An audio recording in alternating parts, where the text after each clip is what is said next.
Assalamualaikum warahmatullahi wabarakatuh. Perkenalkan, nama saya Nadifatul Mukarromah dari Prodi Ekonomi Syariah.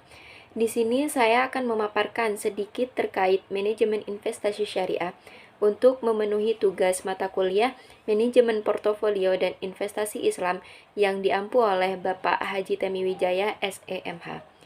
Berikut pemaparannya. Pengertian manajemen investasi syariah.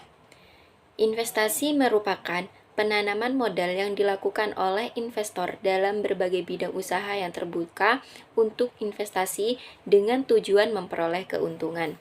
Dengan kata lain, investasi ialah penanaman modal.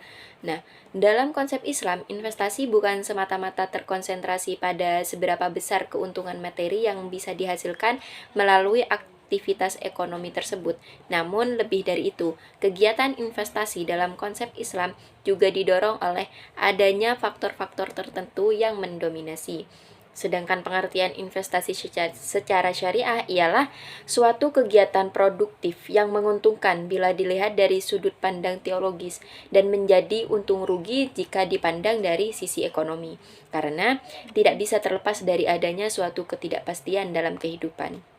Jadi, definisi manajemen investasi syariah ialah suatu kegiatan atau seni mengelola modal dan sumber-sumber penghidupan ekonomi maupun sumber daya secara profesional untuk masa depan di dunia maupun di akhirat yang sesuai dengan syariat-syariat Rasulullah Shallallahu Alaihi Wasallam.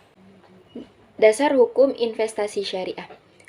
Di sini ada beberapa dasar hukum tentang anjuran untuk melakukan investasi dalam konsep Islam. Di antaranya yang pertama seperti hadis yang diriwayatkan oleh Umar bin Syuaib yang artinya, ketahuilah siapa yang memelihara anak yatim, sedangkan anak yatim itu memiliki harta atau uang warisan, maka hendaklah ia menginvestasikannya. Janganlah ia membiarkan harta itu idle, sehingga harta itu terus berkurang lantaran zakat. Dan hadis yang kedua yang diriwayatkan oleh Imam Muslim yang artinya, berikanlah kesempatan kepada mereka yang memiliki tanah untuk memanfaatkannya dengan caranya sendiri, dan jika tidak dilakukannya, hendaklah diberikan kepada orang lain agar memanfaatkannya. Dan adapun pernyataan atau riwayat yang ketiga dari Umar bin Khattab yang artinya, siapa saja yang mempunyai uang hendaklah ia menginvestasikannya, dan siapa saja yang mempunyai tanah hendaklah ia menanaminya. Dan dari ketiga hadis riwayat tersebut dapat kita ketahui bahwa investasi itu sangatlah dianjurkan. Tujuan investasi. Pastinya dalam setiap berinvestasi kita memiliki sebuah tujuan. Nah, di sini tujuan investasi yang secara umum itu ada 4. Yang pertama yaitu terciptanya keberlanjutan dalam investasi.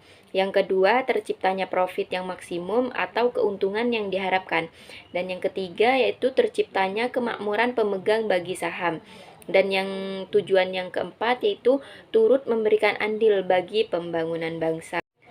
Sedangkan tujuan investasi dalam Islam yaitu untuk menambah keuntungan dan mencari kelebihan nikmat Allah Subhanahu wa taala, karena investasi ini akan merealisasikan tujuan permodalan yang seharusnya berkembang sekaligus merealisasikan tujuan sosialnya. Selanjutnya yaitu hubungan manajemen dan investasi syariah. Hubungan antara manajemen dengan investasi syariah, keduanya merupakan satu kesatuan bentuk ibadah muamalah, atau dengan kata lain, berinvestasi sama dengan berusaha mencari penghidupan, dan dalam melakukan kegiatan investasi tersebut, pelaksanaan kegiatan investasinya harus dilakukan secara islami. Nah, sehingga keberhasilan melakukan investasi dengan baik dan benar yang sesuai dengan prinsip syariah akan tergantung pada pelaku investor maupun manajerialnya.